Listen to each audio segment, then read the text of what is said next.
বন্ধুরা, আপনারা দেখছেন কুকিং হাউস অফ অনিমা। আজকে এখানে আমি চিকেন ধুয়ে নিয়ে নিয়েছি জল ঝরিয়ে। এবার চিকেনটা আমি ম্যারিনেট করে রেখে দেব। এই চিকেনটা এতটাই স্বাদ হয় সিম্পল উপকরণ দিয়ে। হ্যাঁ, অসাধারণ একটা স্বাদের রেসিপি তোমাদের সাথে শেয়ার করব। তার জন্য দেখো আমি এখানে দই দিয়ে দিলাম 4 চামচ। এই চামচে 4 চামচ আমি দই দিয়ে দিলাম। দিয়ে দিলাম নুন,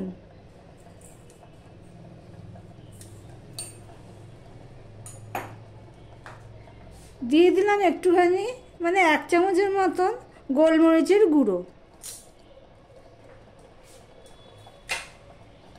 আর দিয়ে দিলাম একটুখানি সর্ষের তেল, 1 চামচের মতো হবে সর্ষের তেল। এবার সম্পূর্ণটা আমি ভালো করে মিশিয়ে প্রেসার দিয়ে আমি মাখিয়ে নেব। এই ভিডিওটি দেখার শুরুতেই একটা লাইক দিয়ে কন্টিনিউ করো। দেখো বন্ধুরা, আমি প্রায় 2 মিনিটের মতন এইভাবে মাংসটাকে মাখিয়ে নিয়েছি কন্টিনিউয়াসলি। এবার এটা আমি 10-15 মিনিটের জন্য রেখে দেবো। আর এর জন্য যা যা লাগবে সেগুলো আমি রেডি করে নিচ্ছি। দেখতে থাকো বন্ধুরা। দেখো বন্ধুরা, একটা কড়াই বসিয়ে দিয়েছি, কড়াইটা গরম হয়ে গেছে। এবার আমি 2 চামচের মতন সর্ষের তেল দিয়ে দিলাম।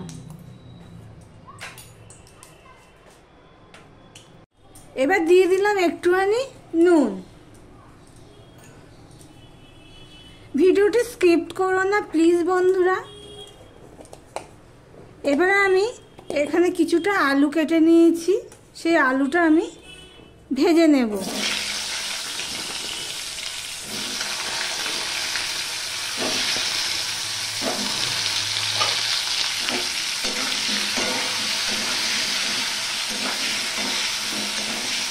ঘরোয়া সব উপকরণ দিয়েই রান্নাটা হবে, কিন্তু খেতে লাগবে অসাধারণ। এবার আমি ঢাকা দিয়ে আলুটা ভেজে নেব। তেলের মধ্যে তো আমি নুন দিয়েছি, হলুদটা দেওয়া হয়নি, তাই আমি এখন একটু হলুদ দিয়ে দিলাম। বন্ধুরা, তোমাদের একটা কথা বলছি, দেখো মাংসের আলুটা যদি ভাজার মধ্যে ভালো করে সিদ্ধ হয়ে যায় তাহলে কিন্তু খেতে খুবই ভালো লাগে। তোমরা কে কে এরকম ভাজার মধ্যে আলুটা সিদ্ধ করে নাও কমেন্ট করে জানিও। আমি হলুদটা ভালো করে মিশিয়ে দিলাম, দিয়ে আবারও ঢাকা দিয়ে দিলাম। আমি ঢাকা দিয়ে পুরোটা ভেজে নেব যাতে সিদ্ধ হয়ে যায়। আলুটা দেখো পুরোটাই ভাজা হয়ে গেছে। এবার আমি একটা পাত্রে এটা তুলে নিচ্ছি। ভাজা হয়ে গেছে, সিদ্ধও হয়ে গেছে। দেখো একটা বাটিতে আমি তুলে নিয়েছি। আর এখানে যা তেল আছে, এখানে আমি দেখো পেঁয়াজ কেটে নিয়েছি, মিডিয়াম সাইজের 4খানা পেঁয়াজ কেটে নিয়েছি। এবার হাফ পেঁয়াজটা আমি ভেজে নেব। এই তেলেই ভেজে নেব। দেখো বন্ধুরা, পেঁয়াজটা ভাজা হয়ে গেছে লাল লাল করে। এবার আমি এটা একটা পাত্রে তুলে নেব।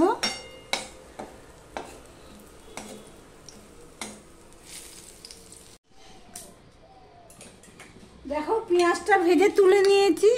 এবার আমি তেল যা আছে তার মধ্যে আমি আরেকটু তেল দিয়ে দিলাম।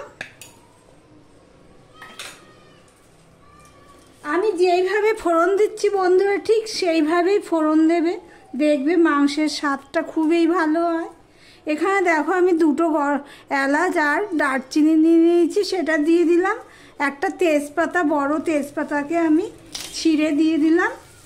আর এখানে দেখো আমার পেঁয়াজ রয়েছে, পেঁয়াজ কেটে অর্ধেকটা রয়েছে। আর এখানে দেখো ছোট ছোট 2টো রসুন ছাড়িয়ে থেতো করে নিয়েছি। তোমাদের সাথে কথা বলতে বলতে ফোড়নটা হয়ে গেছে, গরম মশলা তেজপাতার ফোড়নটা হয়ে গেছে। এবার দিয়ে দিচ্ছি পেঁয়াজ আর রসুন। দেখো পেঁয়াজটা লাল লাল হয়ে ভাজা হয়ে গেছে। এবার আমি আদা পেস্ট দিয়ে দিচ্ছি, বড় চামচের 1.5 চামচের মতো আমি আদা পেস্ট দিয়ে দিলাম। আদা পেস্টটা দিয়ে আমি একটুখানি সময় মিশিয়ে নিয়ে রান্না করতে থাকবো। আমি প্রায় 30 থেকে 40 সেকেন্ড পর্যন্ত পেঁয়াজটার সাথে মিশিয়ে নিয়ে রান্না করে নিয়েছি বা কষিয়ে নিয়েছি।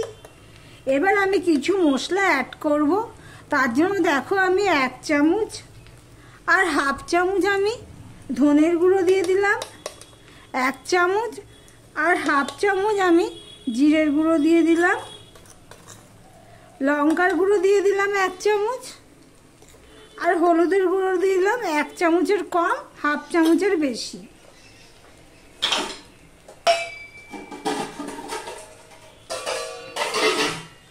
একটু জল দিয়ে দিলাম, দিয়ে মশলাটা আমি ভালো করে কষিয়ে নেব যতক্ষণ না মশলার গায়ের থেকে তেল সরে যায়, ততক্ষণ পর্যন্ত আমি কষিয়ে নেব। অফ ক্যামেরাতে আমি নুন দিয়ে দিয়েছি অল্প একটুখানি, সেটা আর ক্যামেরায় তোলা হয়নি। দেখো তেল ছাড়তে শুরু করেছে। এই অবস্থায় আমি এই ম্যারিনেট করা মাংসটা আমি দিয়ে দিচ্ছি, দেখতেই পেলে। এবার কিন্তু আমি গ্যাসের ফ্লেমটা বড় করে দিলাম। এতক্ষণ আমি মিডিয়াম টু লোতে করে দিয়ে করছিলাম। সম্পূর্ণটা মশলার সাথে মাংসের সাথে আমি ভালো করে মিশিয়ে নিচ্ছি, দেখতেই পাচ্ছ বন্ধুরা। এবার আমি ঢাকা দিয়ে দিচ্ছি, ঢাকা দিয়ে করব। ঢাকা দিয়ে আমি 5 মিনিটের মতন রান্না করে নিয়েছি। এখন দেখো কতটা জল রয়ে গেছে, এখনো পর্যন্ত চিকেন থেকে এতটাই জল বেরিয়েছে। এবার এটা ভালো করে আমি জলটা শুকিয়ে নেব বা কষিয়ে নেব। দেখতে থাকো বন্ধুরা, প্লিজ স্কিপ করো না। দেখো বন্ধুরা, জলটা অনেকটাই শুকিয়ে গেছে।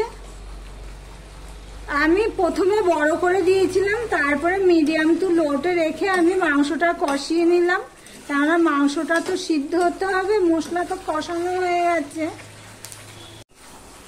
দেখো কষানো হয়ে গেছে, তেল ছেড়তে শুরু করেছে, দেখতেই পাচ্ছ। এই সাইডগুলোতে খেয়াল করলেই বুঝতে তেল ছাড়তে শুরু করেছে। আর ওদিকে আমি ইন্ডাকশনে জল গরম করে রেখেছিলাম, গ্যাসের ফ্লেমটা আমি বড় করে দিলাম, দিয়ে আমি গরম জলটা দিয়ে দিলাম।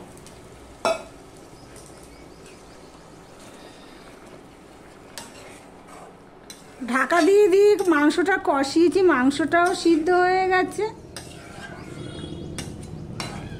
দেখো ঝোলটাও ফুটে উঠেছে। এবার আমি দেখো এখানে পেঁয়াজ ভাজা আর আলুটা আমি দিয়ে দেবো।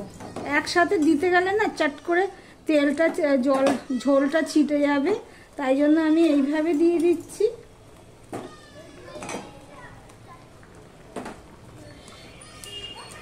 ঠিক আমি যেইভাবে করলাম একবার এইভাবে ট্রাই করে দেখতে পারো বন্ধুরা। নুন ঝালটা যার যার স্বাদ অনুযায়ী দেবে।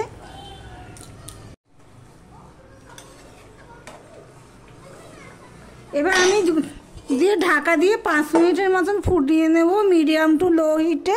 বন্ধুরা, এখানে আমি একটুখানি চিনি দিয়ে দিয়েছি, এখানে সেটা আর ক্যামেরাতে ওঠেনি, এখনো মেশানো হয়নি, তো তাই একটু দেখা যাচ্ছে, দেখতেই পাচ্ছ।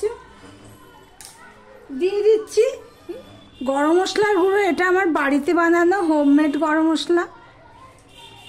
যেহেতু আমি ফোড়নে গরম মশলা দিয়েছি, সেজন্য আমি গরম মশলার পরিমাণটা কম দিলাম। আর দিয়ে দিচ্ছি ঘি।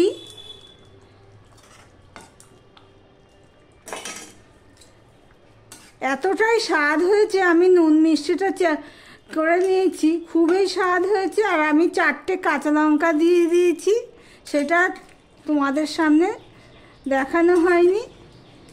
সম্পূর্ণটা দেখো, ঘি, গরম মশলা, মিষ্টি সব আমি ভালো করে মিশিয়ে দিলাম।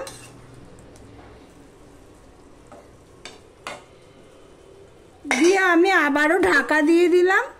1 মিনিট ফুটিয়ে গ্যাসটা অফ করে দেব। তাহলে ভিডিওটি আজকের মতন এখানেই শেষ করলাম।